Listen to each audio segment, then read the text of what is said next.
Shalom, buenas tardes a todos, bienvenidos a una nueva charla.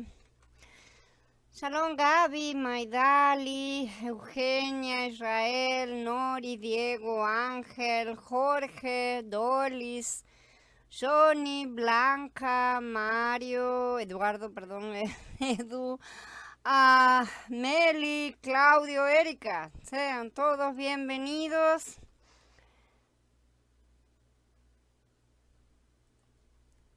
El madero en el monte de los olivos. David se negó a luchar contra Absalón y sus hombres por el trono. En cambio, él dejó mansamente Jerusalén, sabiendo que Elohim establecería su trono. En esto mostró la actitud de Yeshua HaMashiach, quien también se negó a luchar por sus derechos al trono, a pesar de que era el heredero legítimo del mismo. David, entre tanto, subió la cuesta de los olivos llorando mientras subía. Tenía la cabeza cubierta y andaba descalzo. Y todo el pueblo que andaba con él se cubrió cada uno su cabeza y lloraba mientras subía. Esto está en el capítulo 15 de Shemuel Bet. Este es el mismo camino que tomó Yeshua cuando llevó el madero al lugar de la muerte. Podemos ver en la experiencia de David un patrón profético de la muerte en el madero. Cuando David llegó a la cumbre, que quiere decir Rosh, cabeza, ¿sí? Esa es la palabra, donde la gente solía postrarse ante Elohim, Hushai, el arquita, le salió al encuentro con sus vestiduras desgarradas y con tierra sobre la cabeza. La palabra hebrea traducida a cumbre, como decimos, es Rosh y significa cabeza. Por ejemplo, Rosh Hodesh es la cabeza del mes. Como se puede ver, nada que quiera decir luna nueva. Y Ahanan 19:17 dice que Yeshua fue clavado en el madero en el lugar del cráneo. ¿Sí? En el griego la palabra es usada es cranion, del cual obtenemos nuestra palabra cráneo, justamente, cabeza, cráneo. Mientras David caminaba hacia la cima o cabeza del monte de los olivos, también Yeshua llevó su madero al mismo lugar donde David adoraba a Elohim.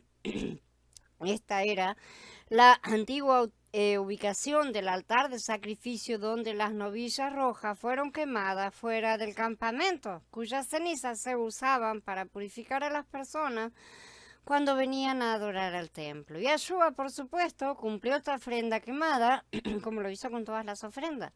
Fue clavado en el madero fuera del campamento, como dice Ibrín en el capítulo 13, y esto se definió en esos días como unos 2000 codos fuera de los muros de Jerusalén. Esa era la distancia que estaba establecida para decir que estaba fuera del campamento. La cima del monte de los olivos era precisamente esa distancia. El lugar de hoy, que se presume que es el lugar del cráneo en Jerusalén, no se encuentra fuera del campamento. Esa colina ahora parece un cráneo, pero los arqueólogos nos dicen que este es el resultado de la erosión solo en los últimos 1000 años. La historia de Absalón usurpando el trono y el camino de David a la cima del monte de los olivos muestra de manera clara y concluyente que la historia de la rebelión de Absalón, la traición de Ahitofel, es un patrón profético de la muerte en el madero de Yeshua y la traición de Judas. Más tarde, cuando Absalón no siguió el consejo de Ahitofel para perseguir a David de inmediato, Ahitofel fue lo suficientemente sabio como para saber que David finalmente regresaría al trono. Sabía que la realeza de Absalón terminaría y él mismo tendría que enfrentarse a la justicia de David por la traición. Entonces, en Samuel 17 se nos dice, cuando Ahitofel vio que no se había seguido su consejo, aparejó su asno, se fue a su casa en su pueblo natal. Después de poner en orden sus asuntos, se ahorcó y murió. Lo sepultaron en su tumba ancestral. Ahitofel se ahorcó, como lo hizo Judas más tarde, en Matilla 27. Entonces él arrojó las piezas de plata dentro del santuario y se retiró. Luego fue y se ahorcó. Más tarde David regresó al trono y Absalón fue asesinado. Esto está en el capítulo 18 de Shemuel Bet. Por lo tanto, la revuelta de Absalón, aunque tuvo un éxito inmediato, finalmente fracasó. Esta historia es profética de la historia de Yeshua. Los principales sacerdotes tuvieron inmediatamente éxito en su plan para derrocar al rey Yeshua, pero su esfuerzo finalmente fracasará. Shalom Bibi. La rebelión de Yahudá contra el rey Yeshua.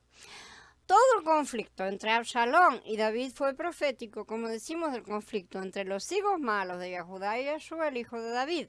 Absalón representaba a los hijos malos y David representó a los buenos hijos, particularmente a Yeshua HaMashiach, directamente, tipológicamente. Los dos hijos de David, Absalón y Amnón, ambos representan partes o aspectos de una misma cosa, de Judá. Los hijos de Judá fueron criados y enseñados a conocer la mente de Elohim a través de la ley divina. La ley en sí misma es el tutor mediante el cual los niños son llevados a la madurez de la mente de Mashiach, como dice Galutia, ¿no es cierto?, en el capítulo 3 y 4. Sin embargo, cuando la ley se aplica ilegalmente, aparte, fuera de la mente de Mashiach, tiene el efecto de violar a la novia de Mashiach. El nombre de Tamar significa erecto, erguido, o una palmera, sí, justamente, o sea, erguido como una palmera. Ella representaba a los verdaderos creyentes en Yahudá, es decir, los buenos hijos. Como mujer, ella también representa a la verdadera novia de Mashiach. La historia de Amnón muestra cómo los líderes de Yahudá violarían a la novia de Mashiach. Sus tradiciones religiosas anularon la ley divina. En Matías 15 aparece y se convirtieron en sin ley. En los siglos desde el regreso de Yahudá de Babel hasta el nacimiento de Yahshua, los fariseos y saduceos de Yahudá se deslizaron constantemente hacia una forma hipócrita de ilegalidad religiosa. Aún hoy se mantienen en ese deslizamiento. Luego, Absalón intentaría usurpar el trono del rey. En un sentido extendido, entonces, Amnón fue profético de estos otros imperios que eran ilegales y opresores. Habían violado a la novia de Mashiach, Tamar.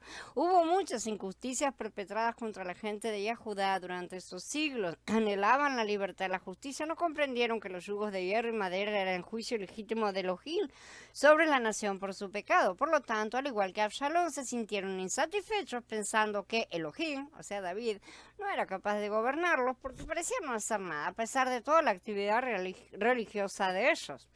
Así entonces, como Absalón, hicieron cosas ilegales para forzar la mano de Elohim.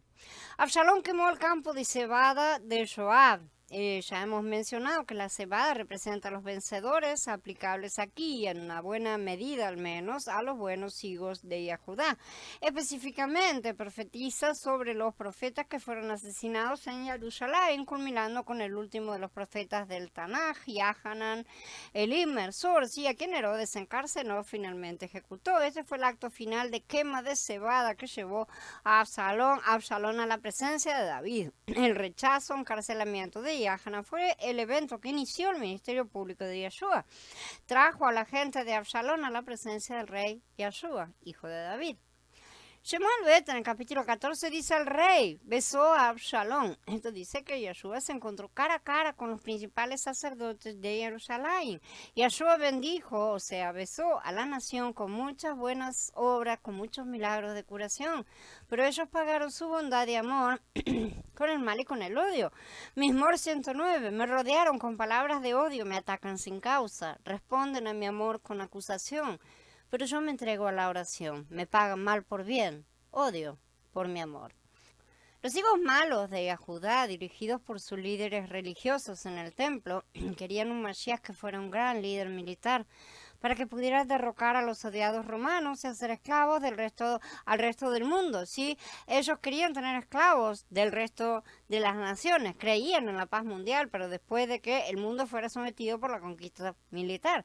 Este era su concepto de Mesías, y cuando Yeshua vino como el príncipe de la paz, estaban totalmente en desacuerdo con sus métodos. En su opinión, él simplemente no era el tipo Mashiach. Hay dos príncipes de la paz en la historia profética de David. Absalón fue el primero, su nombre es Absalón, padre de la paz. El segundo, Shlomo, que también significa paz, ¿sí? Los dos hombres, ¿sí?, eran hijos de David, por eso los dos eran príncipes. Pero Absalón fue un príncipe de la violencia, que fue hipócritamente llamado padre de la paz. Shlomo, por otro lado, estableció la verdadera paz en Israel y de esa manera fue un tipo de Mashiach mucho mejor que Absalón, el verdadero príncipe de paz, al menos en la primera parte de su reinado. Absalón no estuvo de acuerdo con David porque aparentemente no hizo nada después de que Amnón violó a Tamar. Exigió justicia y cuando no se acercó ninguno, derrocó a David y usurpó su trono. Del mismo modo, en los días de Yahshua, la gente no estaba de acuerdo con Elohim porque parecía no hacer nada con respecto a la violación de Roma a la gente de Judá. La gente oró a Elohim para que les hiciera justicia y cuando hubo ninguna a sus ojos, derrocaron al rey Yahshua y usurparon su trono. Yahweh no hizo nada para liberar a la gente de su yugo de madera bajo Medo-Persia, Grecia o Roma. Cuando Yahshua nació en Betlehem y vino a la tierra nuevamente, no hizo nada para liberar a la gente del yugo de madera de Roma, incluso porque tenía el poder, aunque tenía el poder de hacerlo. ¿Por qué?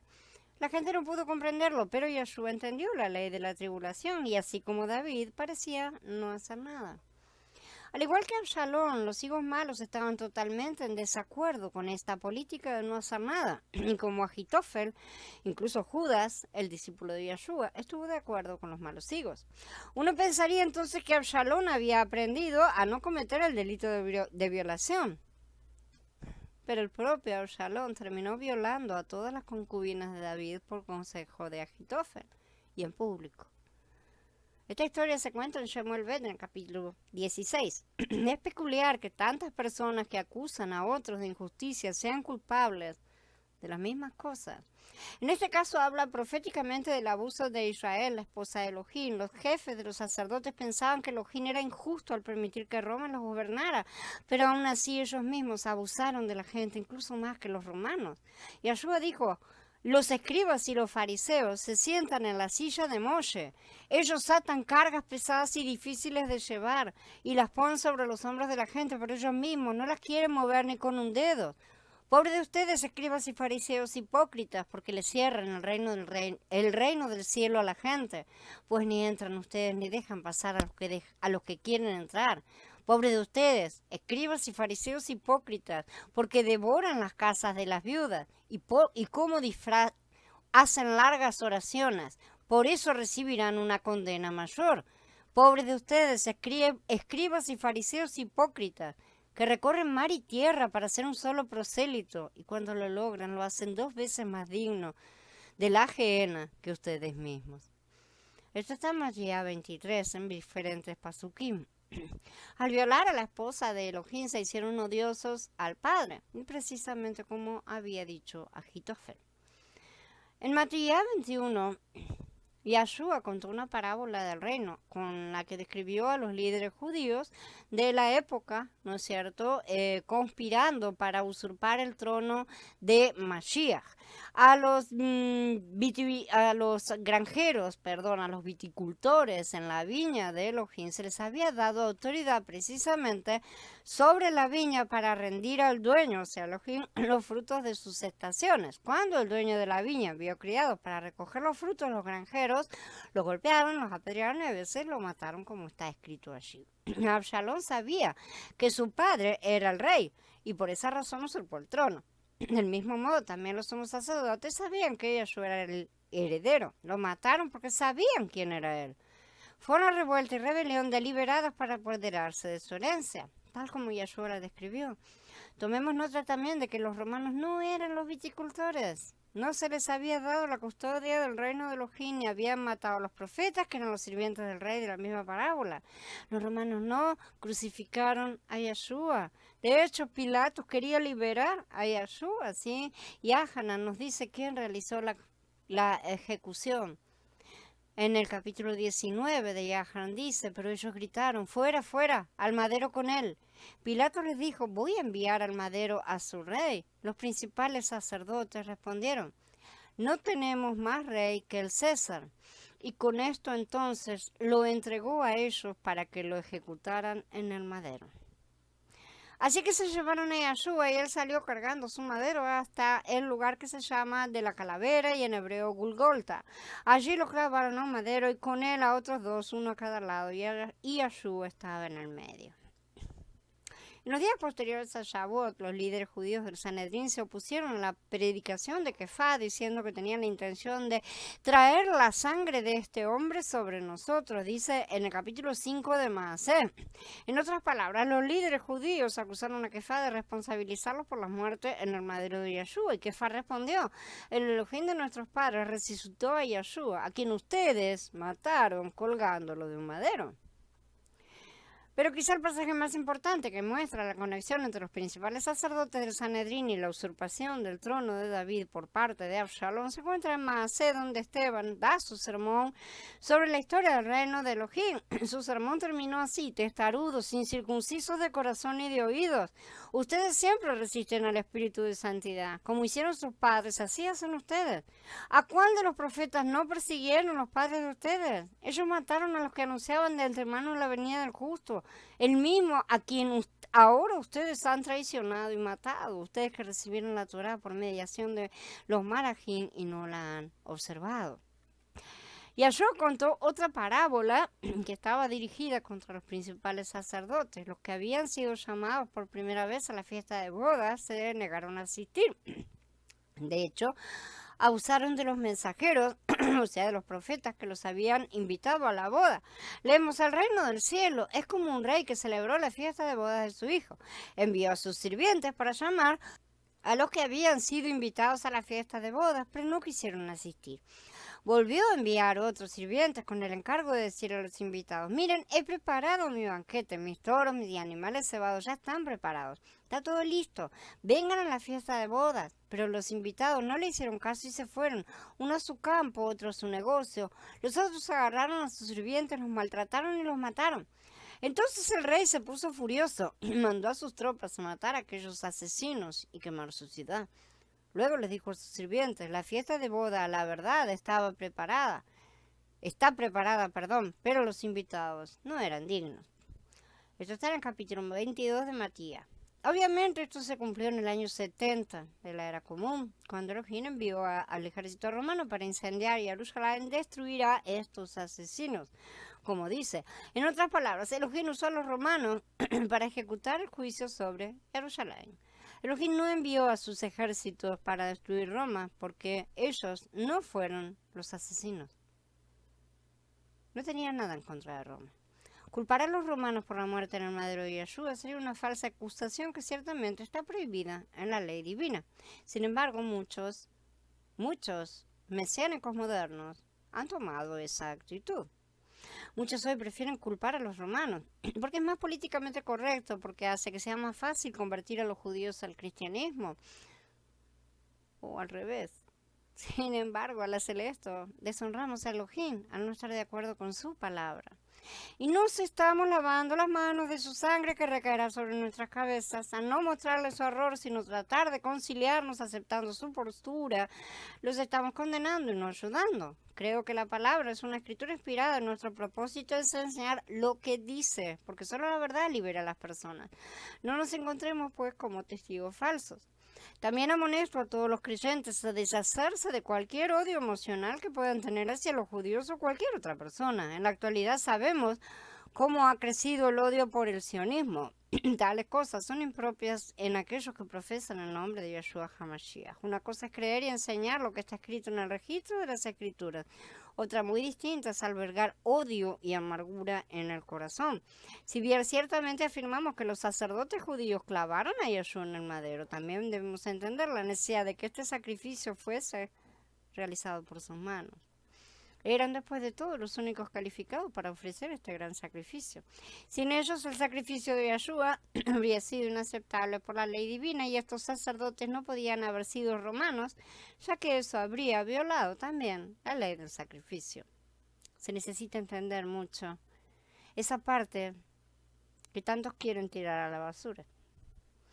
Shalom, Alfonso, Jairo, Lina. Una visitación divina. Veamos un poco lo que sucedió a nivel legal, ¿sí?, en la visitación de la higuera en cuanto a los papeles ejercidos por Yahanan, el Irmesor y Yeshua. Parte del ministerio de Yahanan como precursor del Mashiach fue inspeccionar la higuera que representaba a la nación de Judá. Era un inspector de frutas, ¿sí? Enviado por Elohim para ver si el árbol había dado algún fruto. Una investigación legal de este tipo se llamaba visitación. Como dice en Lucas 19, te derribarán a tierra, tus hijos dentro de ti, no dejarán en ti piedra sobre piedra, por cuanto no conociste el tiempo de tu visitación. La palabra griega es episcopé, que también es la palabra que se usa para un obispo o supervisor, ¿sí? Porque él es el que está llamado a realizar esa investigación, reuniendo evidencia para ver si las acusaciones son verdaderas. Entonces, Yahanan, el inmersor, era un obispo, un supervisor, un inspector. El diccionario positivo de Vine dice que esta palabra denota una visitación, ya sea una misericordia, y cita precisamente Lucas, o en juicio, como dice en Kefa Aleph está citando en el capítulo 2, manteniendo buena su manera de vivir entre los gentiles, para que en lo que murmuren de ustedes como malhechores glorifiquen a Elohim en el día de la visitación al considerar sus buenas obras.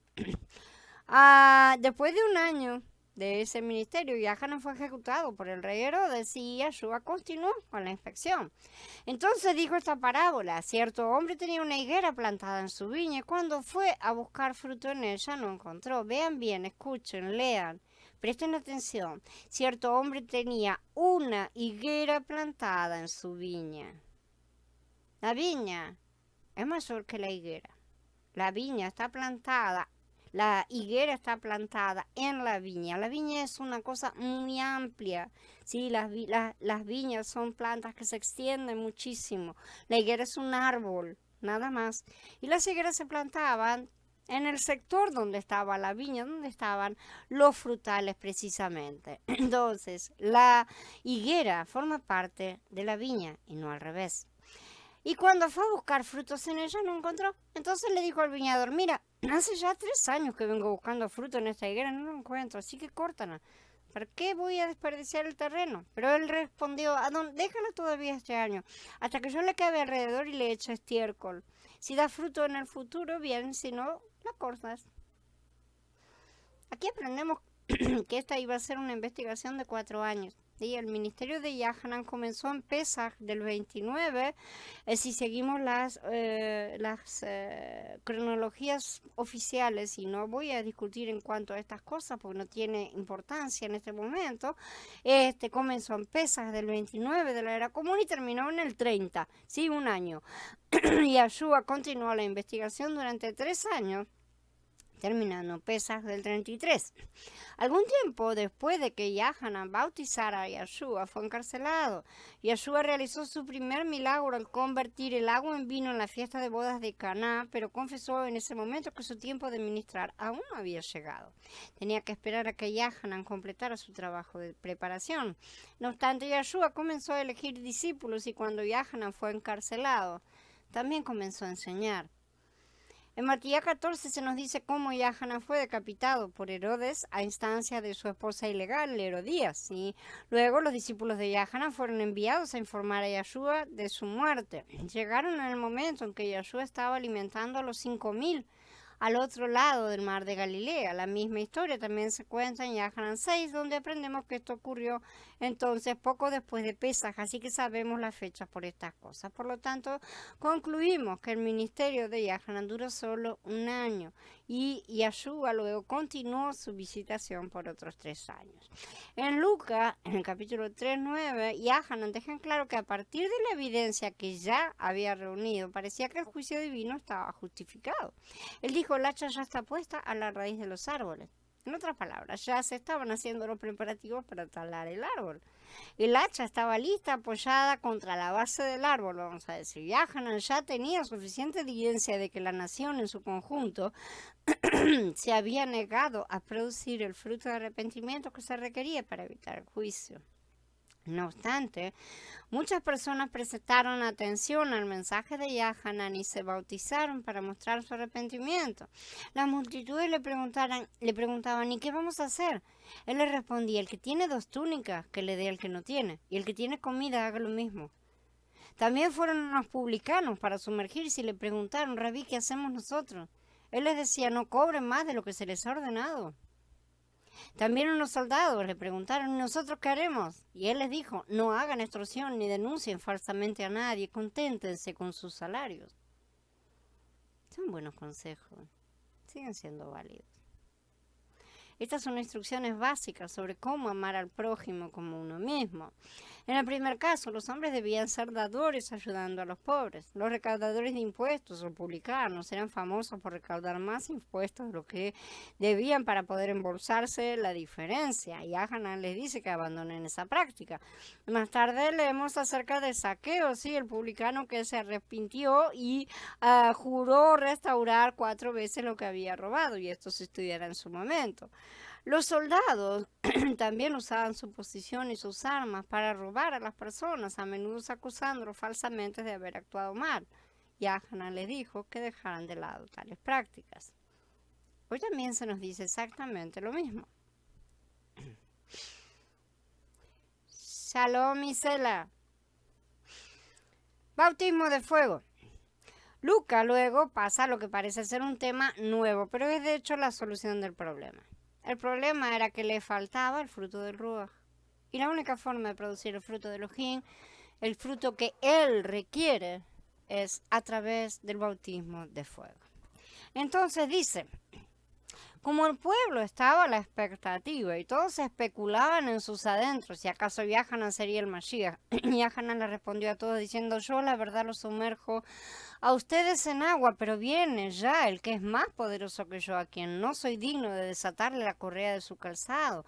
Él los sumergirá en espíritu de santidad. Y la mayoría de la gente sabía que Elías vendría en Pesaj, pero no tenían un entendimiento claro de que él sería el precursor del Mashiach. Muchos pensaron que Hanan era el mismo Mashiach. Sin embargo, Hanan dejó en claro que no lo era. Te dan más detalles de esto en la Besorá de Hanan, precisamente en el capítulo 1. Esto es el testimonio de Hanan, el inmersor. Cuando las autoridades yahuditas le enviaron a Jerusalén unos sacerdotes y levitas para preguntarle, ¿quién eres tú? Él declaró sin negar nada, sino que confesó, yo no soy el Mashiach. Los investigadores sacerdotales presionaron más a Hanan para que conociera sus afirmaciones y le preguntaron, ¿entonces qué? ¿Eres Elías? Y él dijo, no lo soy. ¿Y eres tú el profeta profetizado por Moshe en Devarim, sí, en el capítulo 18? Y él respondió, no. Hanan negó ser Elías porque no era la encarnación de Elías, sino que solo vino en el Ruach y poder de Elías. Sí, como dice en Lucas, él mismo no pudo enviar al Ruach HaKodesh para bautizar a ningún hombre. Solo Mashiach pudo hacer esto después de completar su ministerio terrenal. Hanan conocía las sutiles distinciones de su vocación, no sobrepasaba estos límites para mejorar su propia reputación. También negó ser el profeta anónimo que Moshe había profetizado, porque Moshe había hablado del Mashiach. Yo les levantaré un profeta como tú de entre su propio pueblo. Pondré mis palabras en su boca y les hablará a ellos todo lo que yo le mande. Y él envíe a aquel que de antemano se les había anunciado a Yeshua HaMashiach. Es necesario que el cielo lo retenga hasta los tiempos de la restauración de todas las cosas, de la cual habló Yahweh por boca de sus santos profetas que han sido desde tiempo antiguo. Porque Moshe en verdad dijo, Yahweh su Elohim les levantará de entre sus hermanos a un profeta semejante a mí. A él ustedes deben oír en todo lo que les hable. Y sucederá que toda persona que no escuche a aquel profeta será excluida del pueblo. Esto está más en el capítulo de esto es Hechos en capítulo 3. Hanan confesó que como sacerdote arónico solo podía bautizar a las personas con agua, la práctica establecida por Moshe con la fuente. Pero el Mashiach dijo, bautizaría a la gente con el Ruach HaKodesh y fuego. En otras palabras, vendría un bautismo mayor profetizado en Joel en capítulo 2. Después de esto, derramaré mi espíritu sobre toda persona, sus hijos y sus hijas profetizarán, sus ancianos tendrán sueños, sus jóvenes verán visiones, derramaré mi espíritu hasta sobre los siervos y las siervas en aquellos días. Y Yeshaya también pronostica esta lluvia de Ruach HaKodesh en el capítulo 32, hasta que se derrame sobre nosotros el espíritu de lo alto y el desierto se transforme en un campo fértil, mientras al campo fértil se lo considera como un bosque. Cuando leímos estas profecías, vemos que el bautismo en agua de Hanan fue limitado en su efectividad. Ministró a la higuera infructuosa de Yehudá. Se necesitaría un mayor bautismo para producir el fruto que Elohim realmente deseaba. Sin duda, los que verdaderamente se arrepintieron de la predicación de Yahanan siguieron más tarde a Yahshua, particularmente después de la muerte de Yahanan. Estos creyentes fueron elegibles para Shavuot, donde el Ruach HaKodesh fue derramado sobre ellos. Sin embargo, en el panorama general, incluso esto fue limitado, porque se reservó un derramamiento mayor para la segunda ronda de profecía. Yahanan tuvo que morir para encerrar al antiguo sacerdocio arónico. Y Yahshua también tuvo que morir, como lo profetizó la ley en el primer pájaro y el primer macho cabrío. Asimismo, Shavuot tuvo sus propias limitaciones. Pero en nuestro tiempo estamos viendo el surgimiento del ministerio de Elisha, su doble porción, por el cual el Ruach HaKodesh será derramado de una manera mayor sobre toda carne para producir fruto en la tierra. Yahanan continuó su descripción del bautismo de fuego y dijo, su tenedor de aventar, sí, o sea, una horquilla, está en su mano para limpiar su era y juntar el grano en su granero, pero quemará la paja con fuego inextinguible. La metáfora de Yahanan describe la cosecha de cebada y quizás del trigo. La verdad que la del trigo no se hace de la misma manera. La palabra griega citos significa grano, pero no necesariamente trigo. No dice especificado, ¿sí? Sirve para cualquier grano. Pero la cebada se aventa, ¿sí? Se lanza al aire, entonces con un tenedor justamente de aventar, permitiendo que el viento se lleve la paja justamente. El trigo se trata de manera diferente, ya que necesita ser trillado para quitarle la cáscara exterior, se pasa una piedra. Entonces los hombres usaban la era para aventar la cebada y trillar el trigo. En cada caso los hombres terminaron con grandes montones de paja que luego se quemaron. Ciertamente en las dos partes sucedía la misma sobra. Entonces, Yahanan nos muestra que el propósito del bautismo de fuego era quemar paja, básicamente. La paja no se puede comer, la paja representa el pecado, toda la actividad carnal sin valor de los hombres. Es lo opuesto del fruto que Elohim desea comer. Aprendemos más de la naturaleza precisa de esta paja en el discurso de Shemuel, en la coronación de Shaul, ¿sí? El rey, el tipo profético de la congregación bajo Shavuot. Es la época de la cosecha de trigo. Oraré a Yahweh y él enviará truenos y lluvia. Entonces ustedes cavilarán y se darán cuenta de la gran maldad que han realizado a la vista de Yahweh cuando pidieron un rey. El día de la cosecha del trigo era Shavuot, sí, o la fiesta de las semanas. Cuando se había ofrecido a Elohim las primicias del trigo, se le permitía a la gente solamente ahí cosechar el resto del campo. Por lo tanto, Shavuot era conocido como el día de la cosecha del trigo, lo que hacía de Shaul un tipo pentecostal. Shemuel oró para que Elohim enviara truenos y lluvia, que tipifique precisamente la voz de Elohim en el derramamiento del Ruach HaKodesh. El propósito de este derramamiento fue saber y ver que su maldad es grande, pidiendo un rey. Este deseo de que el hombre gobierne o se cubra es el equivalente a la paja que describe Yahanan. Cuando la gente deseaba que un hombre los gobernara y los cubriera, Elohim dijo, porque a Shemuel le desagradó que ellos dijeran, danos un rey que nos gobierne. Shemuel le oró a Yahweh y Yahweh le respondió a Shemuel, hazle caso a las demandas del pueblo en todo lo que digan, porque no es a ti a quien han rechazado, es a mí a quien han rechazado como su rey. El problema principal de Shavuot es su deseo de que un hombre los gobierne. No estaban contentos con la cobertura directa de Elohim, es decir, Yahshua HaMashiach, pero querían que los líderes denominacionales también los cubrieran. La gente realmente no entendió su propio corazón en este asunto, pero Elohim expuso el problema. La gente había rechazado el gobierno directo de Mashiach sobre ellos, por lo cual se lo tomó como algo personal. Al exigir un rey, Elohim coronó a Saúl en medio de los truenos y la lluvia para que llegaran a conocer el problema. Entonces, en lugar de ser siervos de los hombres, podrían convertirse en siervos de Yahshua HaMashiach. Esta revelación llega cuando el bautismo de fuego quema la paja de nuestra mente y de nuestro entendimiento. Para entender este problema más completamente, uno debe estudiar la relación de David con Saúl, cómo deseaba ser siervo de Saúl, pero finalmente se dio cuenta de que continuar esa relación más allá de cierto punto lo mataría. Entonces David decidió huir y ponerse directamente bajo la cobertura de Yahshua HaMashiach en lugar de morir en la casa de Saúl.